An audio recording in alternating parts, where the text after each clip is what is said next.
Asante sana Mheshimiwa Mishi Mboko. Mheshimiwa Mishi Mboko amepandisha Kiswahili kwa level ambayo sitaweza kustahimili. Kwa hivyo nitatumia ile lugha ya watu wa Homa Bay na lugha ya watu wa Kabondo ambayo ni lugha inaitwa English. Your Excellency the People's President and Mama Ida Minpiny and your colleagues, comrades in the struggle, the principals of the NASA coalition, the leadership of both houses, the members of parliament present, na watu wa Kibira, hamjambo. Your Excellency, in the Bible, there is the story of the women who were at the foot of the cross on the day Jesus was crucified. Today, Monica Okoth and Mama Angelina remind me of those women who sat at the foot of the cross. It is painful for Monica today to bid farewell to a sweetheart that she found 21 years ago. I know it is extremely painful for a mother to mourn and bury a son that she has known for 41 plus years. Tunawaombea, Mungu atawafariji, God shall wipe away the tears from your eyes. Your Excellency, and to the family, I want to talk about Ken only from three perspectives that we share. Number one, we are age mates. We are of the same age set. Number two, we are brothers from Homa Bay. And number three, in politics, we are underdogs. Now, from the first perspective of being age mates, Ken Okoth was my leader in the Kenya Young Parliamentarians Association in the last parliament.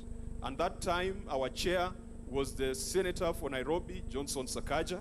I hope he'll have an opportunity to speak. And we had other people like David Ochieng, who was a Secretary General. Now that we have grown beyond the age of youth, now that we are starting to bald a little bit, we have handed over the reins of leadership to a new generation of leaders. Babu Owino, Mheshimiwa Senator Kwamboka, please take up the mantle. Ken Okoth laid a foundation. He built KYPA into an organization where we could caucus and sit together irrespective of our political parties, irrespective of our political differences. It is our hope that we shall keep that legacy alive. As brothers from Homa Bay, many people never knew that Ken Okoth had roots in Kabondo or Kochia or anywhere else to that matter. Many people thought that Ken was born and brought up in Nairobi. Indeed, before I got to know Ken very well, I believed that he came from the community that we call the Nubian community. Ken Okoth never projected himself as a Luo leader. He projected himself as a nationalist. And the conversations we had at KYPA and various caucuses in parliament, Ken Okoth put the country first. And his tribal interest was secondary to everything else that he considered. As an underdog, Ken Okoth was misunderstood. Indeed, Ken Okoth was misinterpreted. My leader of majority was here earlier, and he said that Ken Okoth was disloyal to the party. I can tell you that Ken Okoth was never disloyal to the party. Ken Okoth was this man who had the character of saying the truth and speaking out the truth. But Ken Okoth's belief in Raila Amolo Odinga and the cause that Raila Amolo Odinga represented was unshaken. During the maandamano, many a times, we sat on top of our vehicles with Ken Okoth, braving tear gas, braving stones from the police, braving water cannons. Ken Okoth was loyal to Raila Amolo Odinga. In fact, you cannot be elected in Kibra twice if there is a whiff of disloyalty to Raila Amolo Odinga. Na unajua watu wa Kibra maneno yao inajulikana kila pahali, hata Museveni anajua watu wa Kibra sio watu wa kucheza nao. Nikimalizia, Ken Okoth amefika Canaan.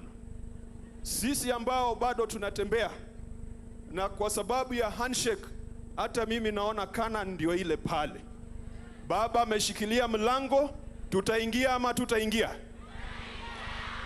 Ken amefikisha mwisho wa safari yake. And the good thing is that Ken Okoth accepted his mortality. And he made arrangements, and he was at peace with himself. Cancer should not be something that we hide. But now that Ken is gone, I know we will stand here and say a lot of things about cancer. Why can't we, members of Parliament, National Assembly, and the Senate, this afternoon, when we go back to that August House, instead of squabbling over 20 billion shillings, whether it should go to counties or national government, why can't we go to Parliament today and ring fence that 20 billion and challenge the government at the national level to build institutions that will deal with things like cancer and things like malaria, which is still the lead killer in this country? Why can't we ring fence that money so that we can build more schools to add to the schools that Ken Okoth built in Kibra?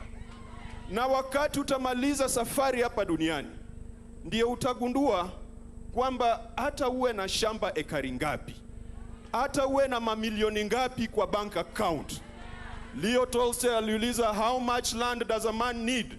At the end of it all, it's 6 feet wide and 6 feet deep. Kwa hivyo Ken Okoth awe mfano kwamba unaweza kuwa kiongozi without being corrupt. Ken Okoth awe mfano kwamba ukinyakua mali duniani, siku yako ikifika ni wewe na Mungu wako pale kwa kaburi. May the mighty Lord rest Ken Okoth's soul in peace. And I invite you to Homa Bay on Saturday. And I want to assure you that when you come to Homa Bay, we shall treat Ken as the Luo hero that he is. And rice and soup shall be plenty. Asanteni. Asante sana Mheshimiwa Ongeri. Tunatambua uwepo wa Mheshimiwa Moses Kuria wa Vinya Ndeti toka Machakos County. Asante sana, na pia tutambua uwepo wa Mheshimiwa Wanjala Budalangi. Thank you very much. The widow of late Ken Okoth, Madam Monica, Mama Angelina Ongere, and the siblings, the Right Honorable Prime Minister Raila Odinga, Mama Ida Odinga, the principals, Kalonzo Musyoka, Musalia Mudavadi, Moses Wetangula, and the fraternity of ODM, and all other people have come here. I stand here speaking on behalf of the region of Gusii, who are the neighbor of Ken Okoth, both Kisii and Nyamira County. I came here because, first of all, as a doctor, this family has gone through tremendous pain in trying to give supportive care to late Ken Okoth. That pain can only be relieved by the kind of utterances we make to relieve the pain of this family. And Mama Monica, our sympathy are with you. We can describe Ken in many facets.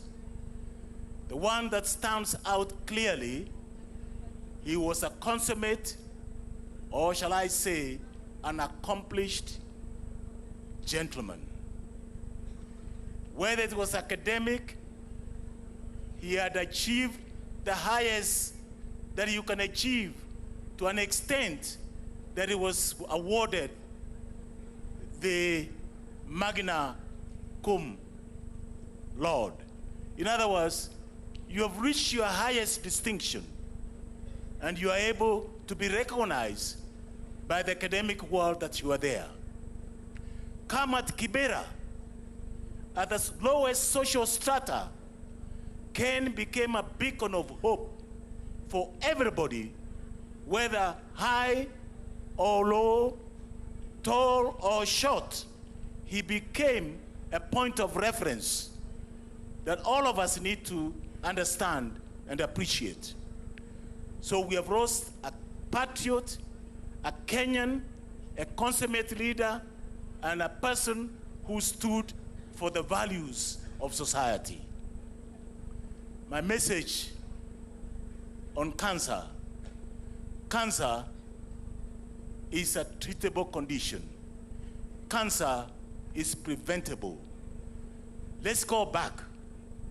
I was contributing in Senate the other day on cancer. And I said, there are fundamentals which we can apply to reduce the incidence of cancer in our society. That is not for today. But for today, may I leave a comforting word for the family. One, when Paul went through this difficult moment, and he had a lot of pain, and he was dying, he asked Jesus, God, can you allow me to rest? I believe that's what Ken Okoth did towards the last moments. And this is what is recorded in 2 Corinthians 12, verse 9, and I would like to leave that message to the family. At that moment, the person who came through for him was Jesus. He said, my grace is sufficient for you, for my power is made perfect in your weakness. Then he goes on saying, I shall delight in my weakness, because I know when I'm weak, then I'm strong. There are others who delight in this weakness. This is your weakest moment, and we need to give you that support. But the greatest support will come from the Heavenly Father, our Almighty God. May God bless you and the family as you put the rest to today. Thank you. Asante Senator, yangu nadhani imefikia hapo kulingana na program. Nilikuwa tuna mambo mbili ndio niite SG wa chama, na kwa sababu our party leaders wako hapa, nataka kuchukua nafasi hii kushukuru Mheshimiwa Moses Masika Wetangula, Mudavadi na Mheshimiwa Kalonzo before Ken, kwa sababu alikuwa ni member ODM, for 2017 kusimama na kiongozi wetu wa ODM Raila Amolo Odinga. Tunawashukuru sana sana. Na kwa hii handshake baba, ningetaka watu wa Kibra, kwa sababu kwa maandamano yote hao ndo walikuwa number 1. Ningeomba sana kwa handshake watu wa Kibra, wakaji wa Kibra wa chama wakumbukwe.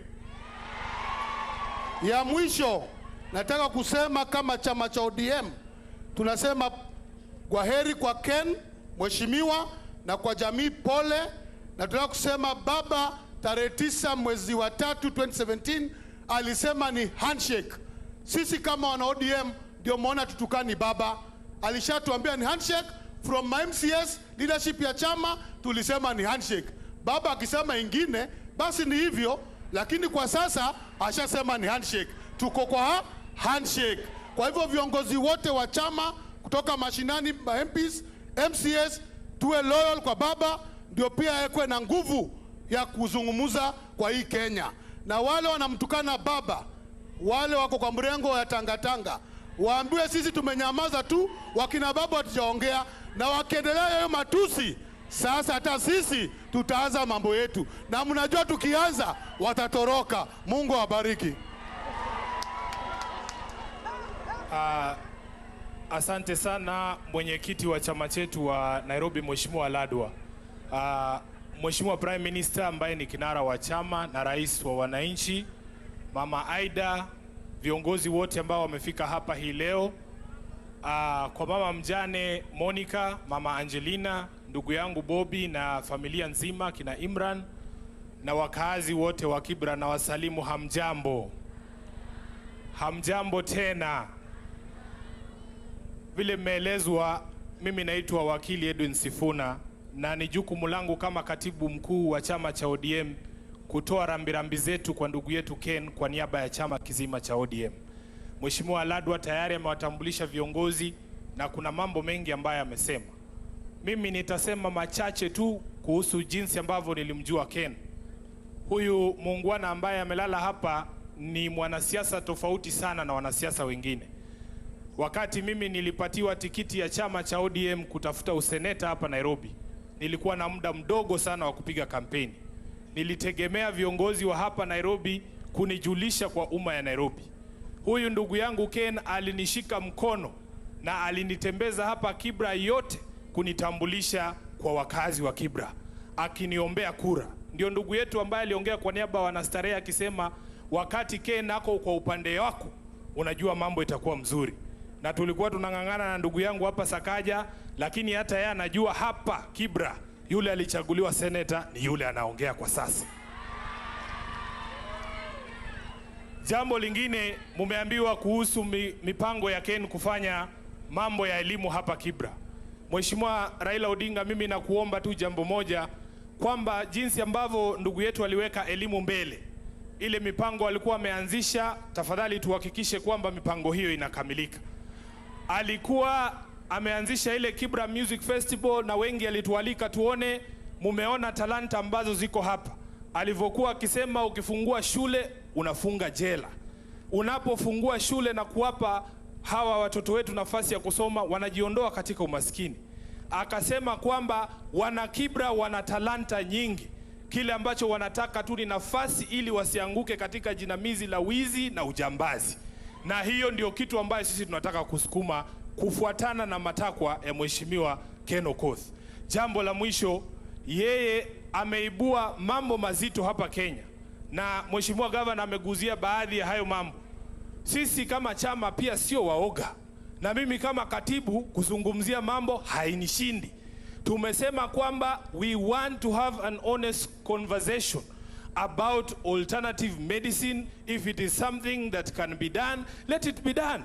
We can argue the science, but what we should not do is to refuse that science exists. So on the issue of medical marijuana, mumesikia wamepatia wenzetu kina babu hilo jukumu. Mimi hata nataka iwe kwamba huo mswada utakuwa ni mswada wa chama cha ODM ili tuweze kuwafikia lengo yake. Amesema Mheshimiwa Uhuru anaenda Jamaica, mimi nataka abebe Matiang'i. Labda Matiang'i akirudi atakuwa ametulia kidogo. Jambo la mwisho ningependa kusema tu mambo mawili kuhusu ambayo mambo yamezungumziwa hapa. Mimi nimepata nafasi baada ya kifo cha Ken kujua familia ya Ken. Nataka niwaambie wa Kenya kwamba if there's any impression that has been created that somehow the family of Ken Okoth is resistant or wants to cause any problems, I want to dissuade you from that path. I have met Monica, I have met Imran, I have met Bobby, I have met Jeff, I have met Mama Angelina. These people are the most reasonable people that I have ever met.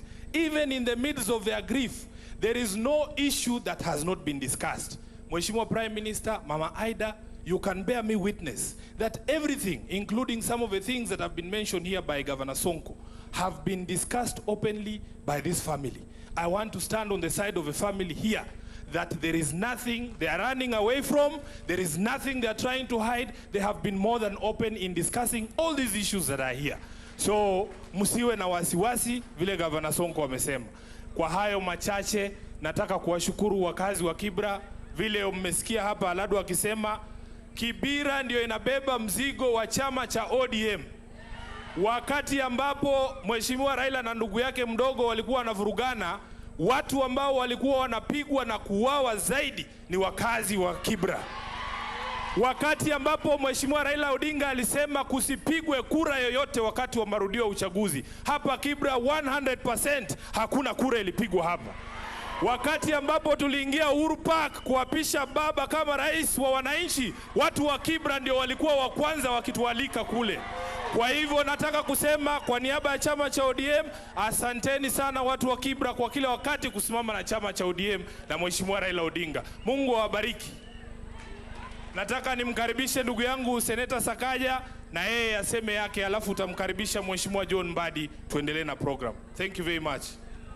Asante sana. Nafikiri nilikuwa nimesalimiana, tusalimiane kwa hewa tena mara ya mwisho. Asanteni sana. Nitaanzia pale ndugu yangu amemalizia. Ni kweli yeye alipata kura nyingi sana hapa Kibra. Na ni kama alinishinda kidogo. Lakini sifuna vindu vichenjanga. Baada ya wakati huo tukapata kitu inaitwa handshake. And you know that is how we worked closely with Ken. Even before the election, even on non-political issues, mlisikia alikuwa treasurer wa young parliamentarians, and I was the chairman of young parliamentarians. We as young leaders believed, and especially in Nairobi, tulikuwa tunasema siasa safi. Tulikuwa tunasema aje? Siasa safi. Ya kwamba ile uchungu mama wa Kibra anasikia wakati mtoto wake haezi pata chakula ni sawa na ile uchungu mama akiwa Nyeri atasikia wakati mtoto wake haezi pata chakula. Na tukasema tufanye kazi pamoja kama wabunge, bila kuangalia chama, bila kuangalia kabila. Ken went across the tribal divide. Ken went across the political party divide. So najua wakati huo ndugu yangu linishinda kidogo, but hata katika chama cha ODM, chama ambayo mimi na heshimu sana, najua mlinichunia kidogo ambayo nilipata kama seneta wenu. Na nawashukuru sana. It is very painful for me and very sad. I did not imagine a few weeks ago, tukiwa hapa Moi Girls with Ken Okoth, that the last time I hugged him, na hiyo picha ikapigwa ikawekwa kwa mtandao, that would be the last time that I would see Ken. I could not imagine that we'd be here in less than a month, na tukiwa na mheshimiwa team, with Ken lying before us, having passed on. I remember that day, Monica came and she was so emotional because you had missed the people. We had met in January, February with Ken before he went. Akasema anenda kidogo arudi. And on that day he was full of life. And he was saying that, my brother, don't worry. Nenda, ntarudi France September, I think Tarembili or something September, and then I'll be back. When the news hit me, it hit me like a cord of lightning. The legacy that Ken has left will live on. Watu wa Kibra hawatakuwa mayatima. Wale watoto ambao waliimba hapa, when they were singing, I really wanted to take a video. I wish I could send it to Ken, because that is what he loved. Nakumbuka kuna wakati ambapo nilikuwa nimekuja Raila Educational Center kuleta madawati, nikasema acha nipigie Ken, tukiwa na kina Catherine Jekonia, niambie Ken ya kwamba nakuja. Akaniambia, Sakaja, you don't need to call me when you come to Kibra. Kuja, hawa watu pia ni watu wako. Because he loved the children and he loved education. So I asked Imran, wale watoto ambao Ken alikuwa anasomesha, apart from wale wa CDF, because on top of the children who are getting bursaries, Ken was educating some on his own. Those children, give them to me. Mimi nitawasomesha, niendelee. Monica, I will take those children. And Monica, thank you so much for loving my brother. He loved you so much. Ken was selfless. Hata kiwa kule juu, ile ujumbe anakutumia si hata ya hali yake. Anakuambia kuna hii na hii, niangalilie Kibra kidogo, niangalilie. And that is the kind of leader we want. So nimefurahi chairman wa ODM Nairobi amesema ya kwamba watu waache kuotea kiti yake bado. Watu waache kukampenia kiti ya Ken saizi. Wakati utafika. Si ni kweli? Na najua tutapata kiongozi ambaye ataendeleza kazi ya Ken. Na mimi vile nilisema Migori, sijui kama mnakumbuka, wakati wa by-election ya Uchilo yako, mimi nikasema Jubilee tusimamishi. Wakati wa Embakasi nikaomba na rais akatangaza Jubilee atusimamishi. Nitaenda nizungumze na party leader wangu pia Kibra, tusisimamishe mtu kama Jubilee Party. Hiyo tutamuomba, kwa sababu kama senator wa Nairobi nataka nije nipige campaign pamoja na ndugu yangu Sifuna. Tupige campaign pamoja na viongozi wa ODM because of the handshake for one candidate, because of the unity that Ken believed in. Sio ni sawa? Sio ni sawa? Ya mwisho, najua kuna maneno imesemwa hapa. I knew Ken as a man of dignity. Mambo ya Ken sio mambo ya kumwaga tu hadharani. Ken ni mtu wa heshima. Na tunajua mambo yake aliacha ikiwa imepangwa kwa heshima. So kwa heshima ya Ken, naomba hiyo mambo iishie hapo. Sisi kama ndugu zake, who knew him so well and loved him. Imran, you know we've spoken. Monica, we've spoken about everything. We will give Ken the respect he deserves and the honor he deserves. Na nawaomba watu wa Kibra, mupatie heshima yake. Sawa sawa? Ken ametengeneza Mbagathi School ikae shule ya kimataifa. Amefanya Kibra Secondary. Na waomba jameni, moja ya hizo mbili ziitwe Ken Okoth Secondary School. Nawaomba, so that we can immortalize the memory of my brother Ken Odhis Okoth. Let it be known. Let it be remembered. Let it be written down in history that a great man from Kibra once lived, and that his legacy shall forever live in our hearts. Mungu awabariki. Thank you very much.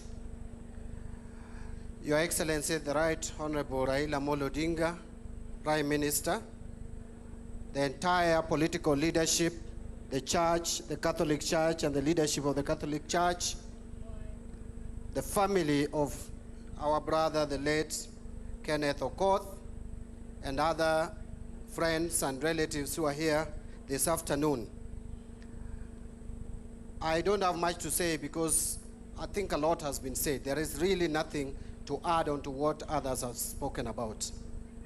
But before I say just a word, I want you to indulge me, and Your Excellency, please indulge me to call the women rep of the county, because she's also the MP of Homa Bay County, where Ken Okoth has his roots, Gladys Wanga, for 1 minute.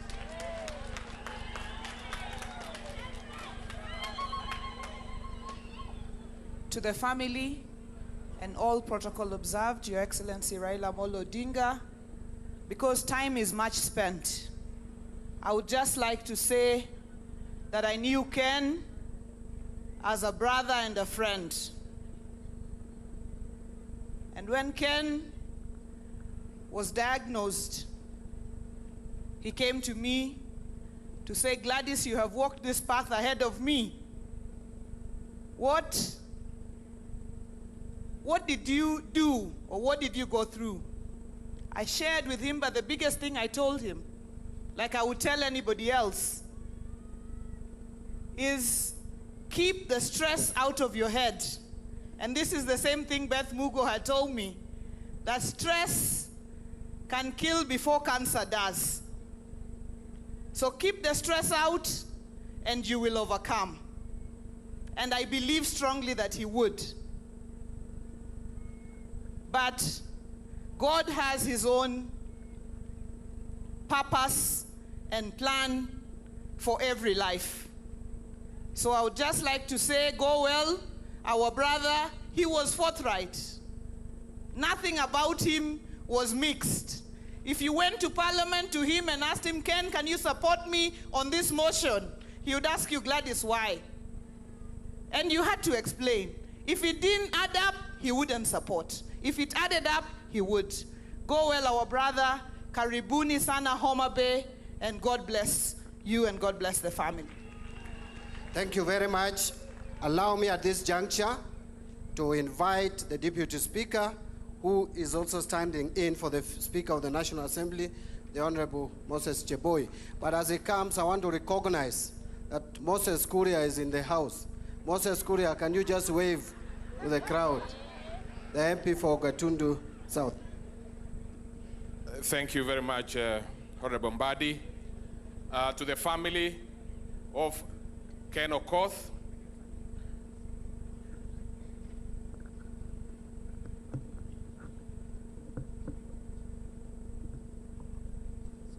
to the family of our brother Ken Okoth, the wife Monica, the mom, brothers and sisters, I want to, Your Excellency, the Right Honorable Prime Minister, Excellency Kalonzo Musyoka, Excellency Musalia Mudavadi, and Moses Wetangula, and all other protocols observed, I am here representing the Speaker, and therefore I'll be very brief. Because when you are representing, you are allowed only to say what the Speaker would have said. And I'm sure if the Speaker was here, he would keep off politics because he's not a politician. I would have really talked a lot of politics myself. So I will only do what I'm supposed to do, maybe recognize only those in leadership in the National Assembly. I know my good brother here is the leader of minority in the National Assembly.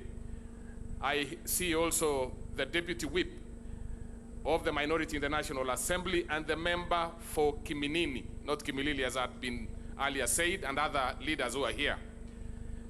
The Speaker sent me with a tribute to read, a message of condolence to read, but I will not read everything in the interest of time.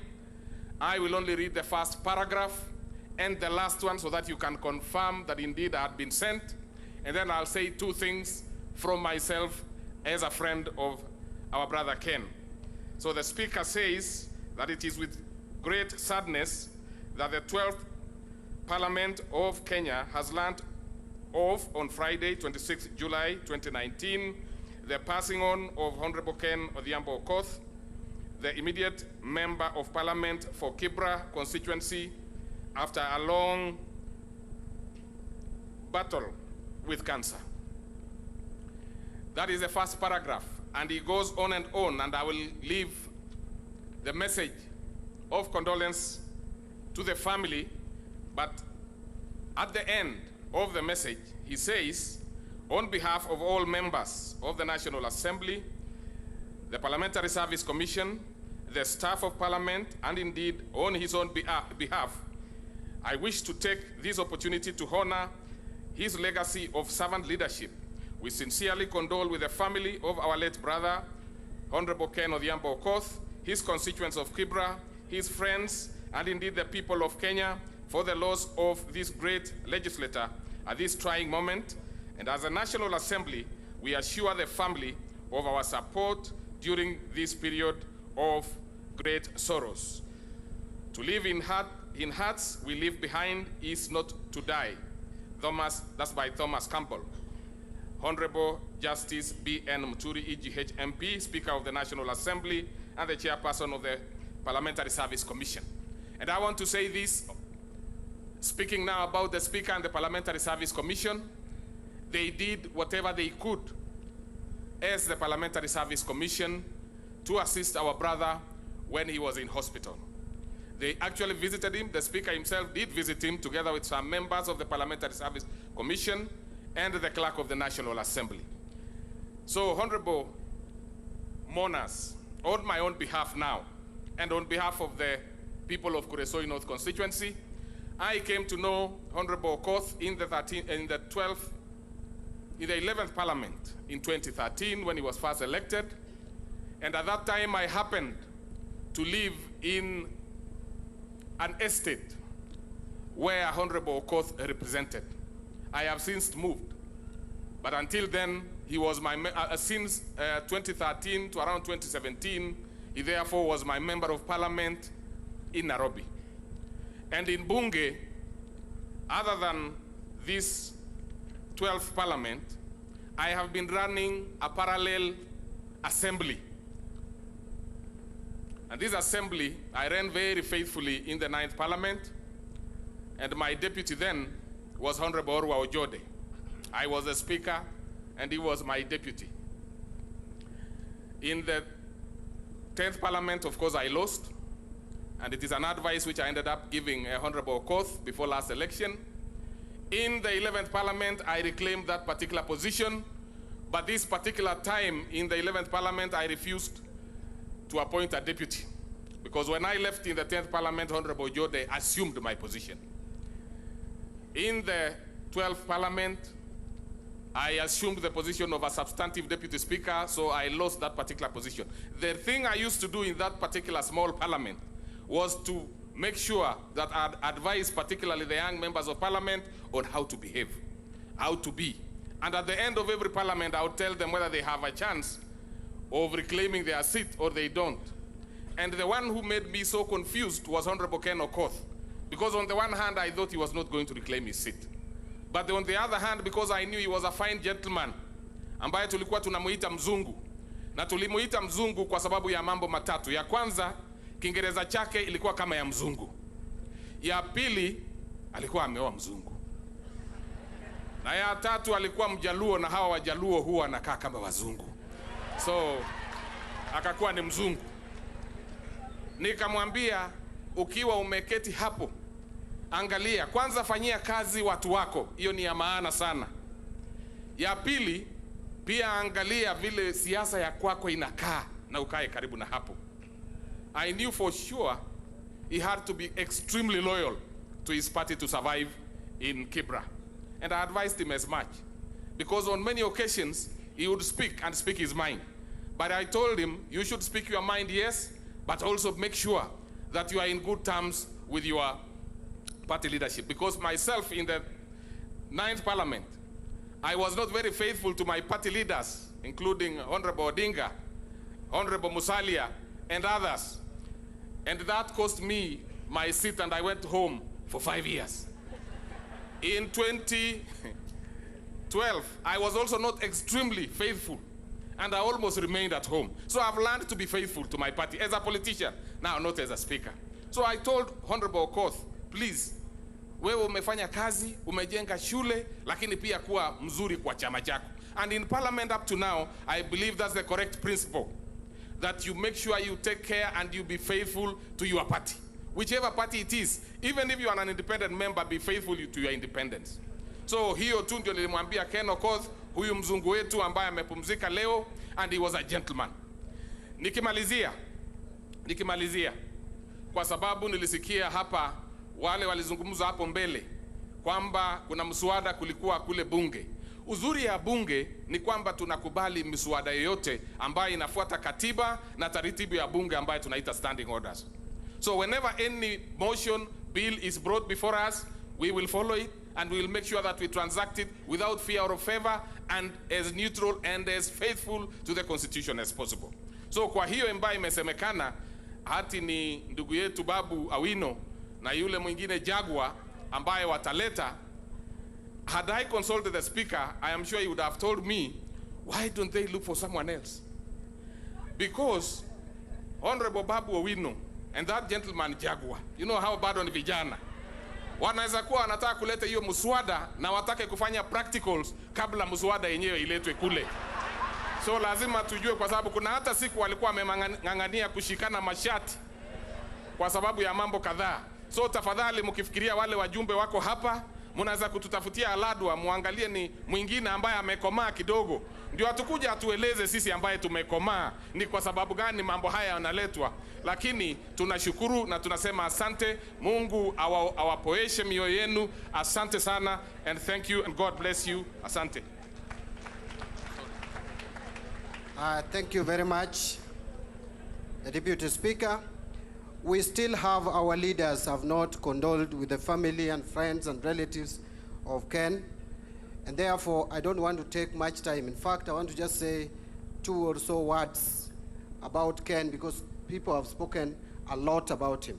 Number one, as the leader of Ken in the National Assembly, as a minority leader, and his leader as chairman of ODM, I want to say that Ken was focused, Ken had a vision, and more importantly, was a very principled leader.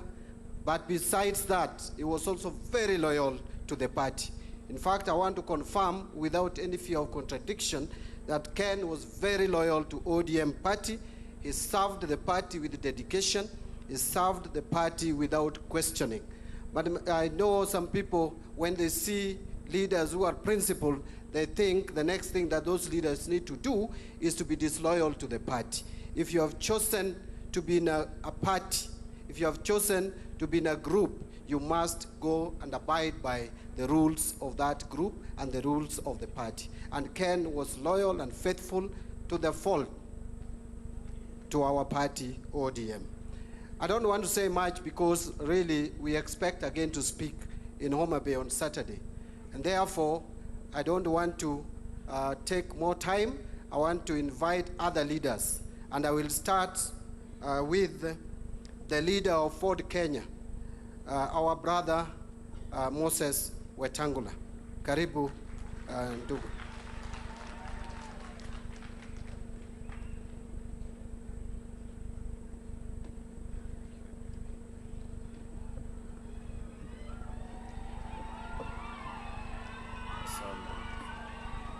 Mama Angelina, Mama Monica, ndugu wa ndugu yetu Ken, my brothers Raila, Kalonzo, Musalia, waheshimiwa wabunge wote, Mheshimiwa MCS na wana Kibira ambao mumemlea Ken.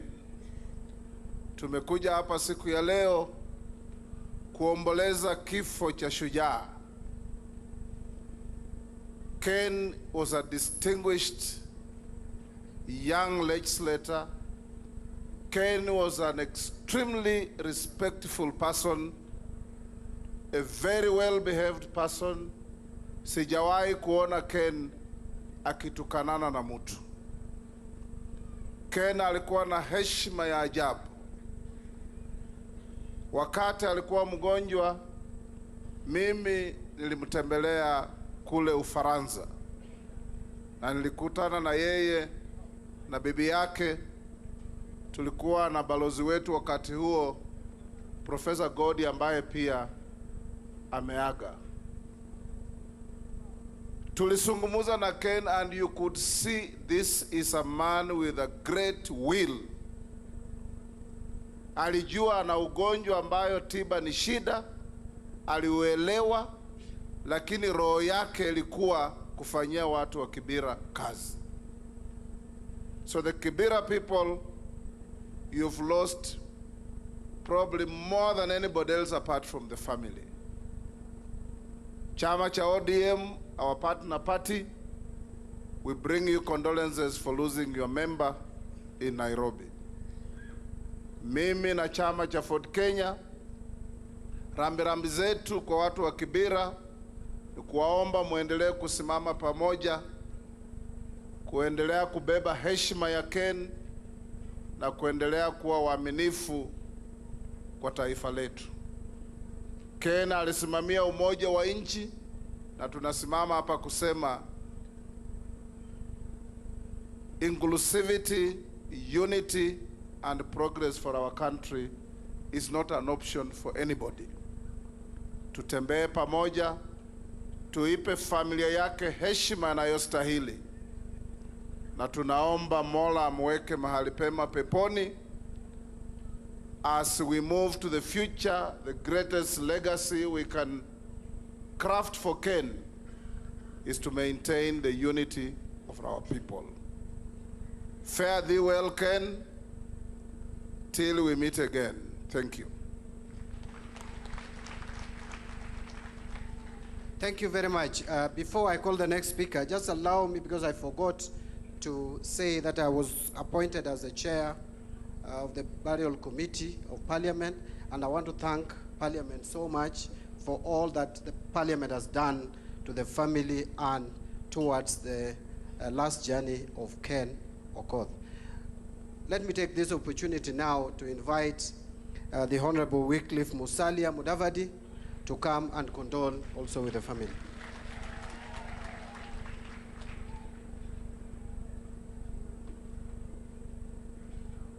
Monica and Mama Ongere, the Right Honorable Raila Odinga, Madam Ida, Steve, the entire family of Ken Okoth, waombolezaji wote, hamjambo. Mimi sitaongea marefu kwa sababu ni wakati mgumu kwa jamii ya Ken Okoth, na ni lazima tuwapatie heshima ambayo inastahili kupea familia na wale ambao wamepata pigo kubwa kama hili. Kwa watu wa Kibira, poleni. Nyinyi mumekuwa mkichagua viongozi shujaa. Mheshimiwa Raila alikuwa kiongozi wenu kama mjumbe kwa muda mrefu, na aliwahudumia vema. Naye sasa Ken mkampatia nafasi, pia ametoa heshima yake kwa watu wa Kibira na kwa watu wa Kenya kwa kijumla, kwa vile alikuwa akiendesha kazi yake. Kwa hivyo tumpatie hiyo heshima, tupeane jamii kwa jamii yake heshima, kwa sababu mara kwa mara saa zingine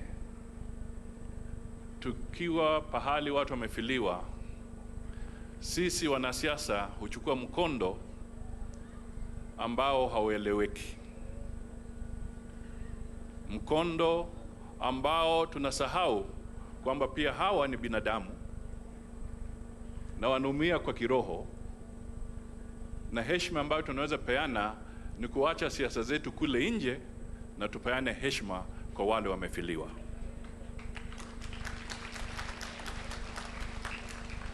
Kama watu wa kitaifa wa Kenya, ningependa kuwaomba, jameni, tubadilishe tabia yetu kwa mazishi.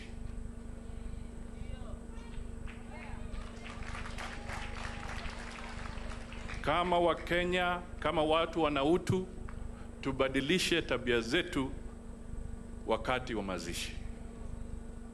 Kuna wakati wa kila kitu.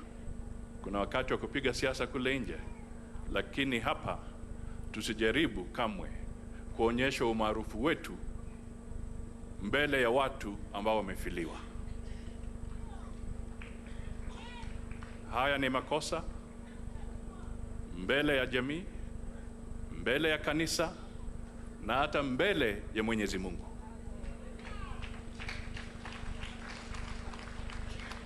Kwa hivyo sitasema kuzidi hapo, lakini kuomba kwamba roho ya Mheshimiwa Ken Okoth ilazwe pahali pema peponi. Asanteni sana.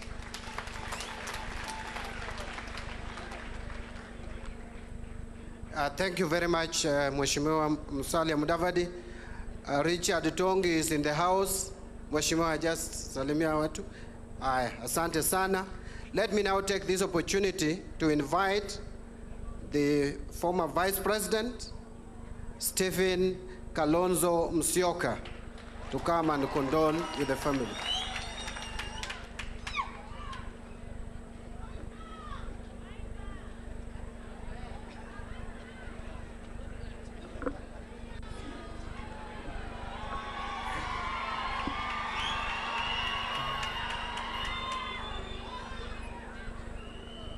Mama Monica, Mama Angela, Mama mzazi, ndugu yangu Raila, Mama Aida, ndugu zangu Wycliffe na Weta, viongozi wote kwa jumla, wakilishi wa kanisa, watu wa Kibra, wenzangu wananchi wa Kenya, nasema pole sana kwa kuachwa na ndugu yetu Kenneth Okoth. Mheshimiwa Okoth, nilimjua mimi binafsi, kiongozi mwenye roho safi. And it is very difficult in politics to talk of leadership with clean hearts. But this was a leader with a clean heart, a clean conscience. Kijana ambaye ametuacha at the prime of his age. At 41, clearly, this country needed Ken. And that kind of approach to national reconciliation, national healing, cross-party consultations, ability to remain loyal to his party without compromising the loyalty is loyalty to the same party. Kwa hivyo, kwa niaba ya zangu ana Wiper, kwani mmesema hayo hapa, kwamba kiongozi wa Wiper, tutawapa pole sana. Poleni sana. Lakini Mheshimiwa Ladwa, we ni chairman kamili bwana. Yaani unaongea na authority moja ambayo inashtua kila mtu. Hutaki hiki, unataka wazi. Unasema wazi. I want to agree with what my brother Musalia said. I think we need to be able to respect the hurting families. Na hapa vile yule mama Ongele alivyo pale, na nimesoma vile taarifa yake amesema kwa mtoto wake, na vile Monica suffering with her husband all over the world, traveling the world, and yet remaining faithful. Because marriage, after all, has a lot to do with comradeship. But you know, to the African, there's this thing about paternity, and this causes a lot of confusion. We know the pain that Monica is going through. I'm even informed that because she's a citizen of Europe, wakati Ken alikuwa anaugua hospitali kule, her status was able to help Ken get slightly better in terms of remission, kwa cost na vitu kama hivyo. These are things that cannot go unnoticed. Na kwa hivyo mimi naona kwamba mengine ni machungu zaidi.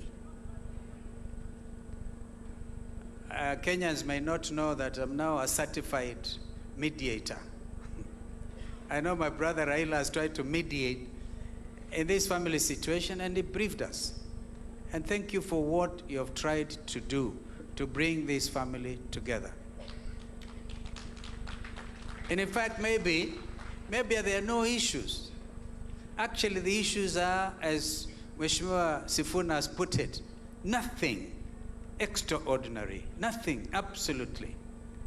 Therefore, I find that rushing to court, kila baada ya kitu ambacho ni wazi, kama kuna mtoto Mama Monica hajamkataa, na tumeelezwa yote haya, if it is not to bring into serious disrepute Ken Okoth's integrity, I ask myself, what else was the objective of rushing to court? Kwa hivyo, mambo mengine kama haya, do you expect mahakama ije isimamishe mazishi ya ndugu yetu Ken hapa? I also want to ask the judiciary to always look at some of these issues.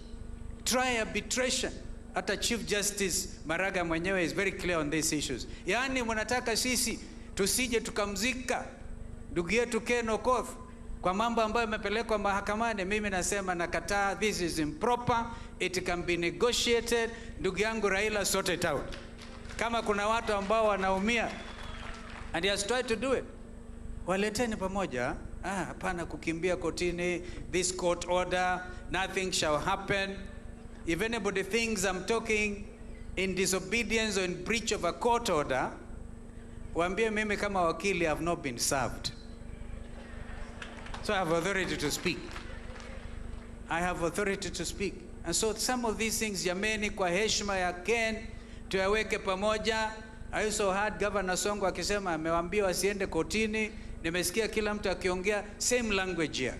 So I ask myself, what is the motivation for this unnecessary court proceeding? Therefore, I think this should be resolved. Huyu mama ongeleshwe vizuri, alafu mazishi endelee kwa heshima ya mheshimiwa wake. Kwa sababu sasa tumekaribishwa Homa Bay, yani mnasema watu wa Homa Bay hatuendi huko, tuanze kufanya makesi kwanza ya mtoto ambaye kama mtoto ni wa Ken. Mambo gani haya mengine jamani?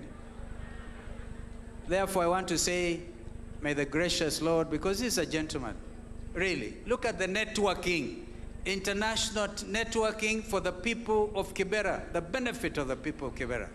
Therefore, I want to agree with Mheshimiwa Sakaja, really. Not just as one of those secondary schools. Ongeza pia Kibera Primary School, iwe Ken Okoth Primary School. Kwa heshima ya vile ametaka watoto wote wasome. Education to him was first and foremost consideration. Because with education, you can overcome the obstacles such as he has himself over the years been able to overcome. I'm not quite sure whether I would go the marijuana way. Let that they come. I have my own strong reservations on that subject, but that is a matter for Kenyans. It's not for me. Debate. Debate ensuing.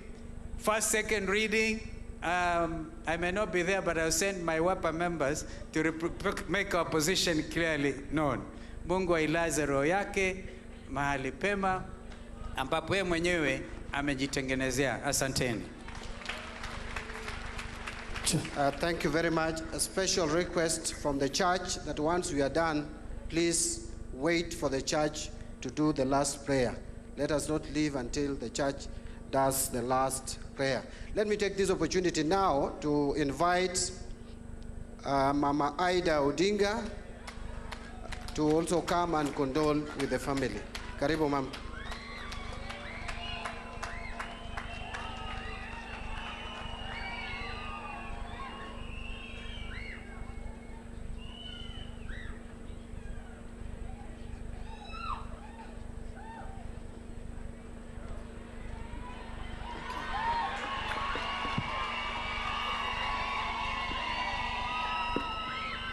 Okay.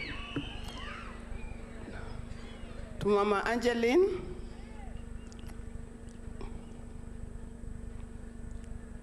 Mrs. Ken Okoth, brothers of Ken, Mheshimiwa, the last time I was asked specifically that when I'm recognizing, I must recognize Honorable Raila Odinga.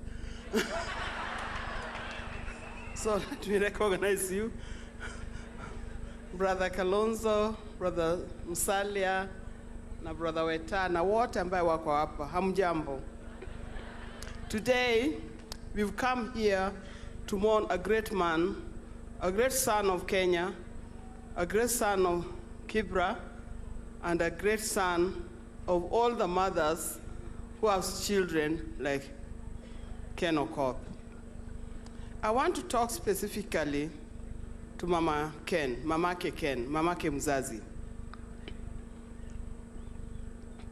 I know at a time like this, people talk of a lot of things, but the pain that Mama is going through, Mama Angela, is unparalleled. The pain that Monica is going through is unparalleled. There are so many things, the pains that the brothers are going through. Of course, you've got brothers and one sister. Cannot be compared to anything else. They know it. And my prayer is that may God give you the strength at this particular time as we prepare to lay Ken to rest. I first met Ken way back when we're just coming to the end of the year 2012. And the first person to mention to me about Ken was my dear husband, Honorable Raila Odinga. He told me there's a young man in Kibra who grew up in Kibra and who has come back and is doing a lot of work to the people of Kibra, particularly in the field of education. He has brought in computers and many learning materials and is establishing them in the schools so that the children of Kibra can have proper education just like other children elsewhere. That's the first time I heard of this young man called Ken Okoth. When I met him, he was a charming young man, very focused, well-mannered, and indeed, he had is a good feature for the people of Kibera. He has worked well. To me, Ken Okoth is like my own son. He comes home, he comes to say hello to me, we talk, and I found a real good replacement of Honorable Raila in Ken Okoth in Kibra. Because everything that I needed in Kibra, by the way, I'm a voter of Kibra. All my voting life, I've always voted here in Kibra. I may live somewhere else, but my heart is in Kibra because that is where our people are. There are other interests that I had in Kibera. Every time I want something done, I would call Ken and I would tell Ken about it. For example, I talked to Ken about the schooling of girls in Kibera. And indeed, he did something about it. I also talked to Ken about the issues of wakina mama wa Kibera. Bila wanateseka. Kama unaweza kupata kazi zile ambayo unaweza kufanya kazi ndogo ndogo, kama kuuza, kushona na kadhalika. Na ametimiza hizo zote. We are sorry that we are missing him. We are going to miss him, and we are going to miss his good deeds. But we know God in heaven will replace Ken with an appropriate person. And with those few remarks, I just want to say poleni sana watu wa Kibra, na watu wa Kenya, na jamii ya Ken, and may God lay his soul in eternal peace. Thank you.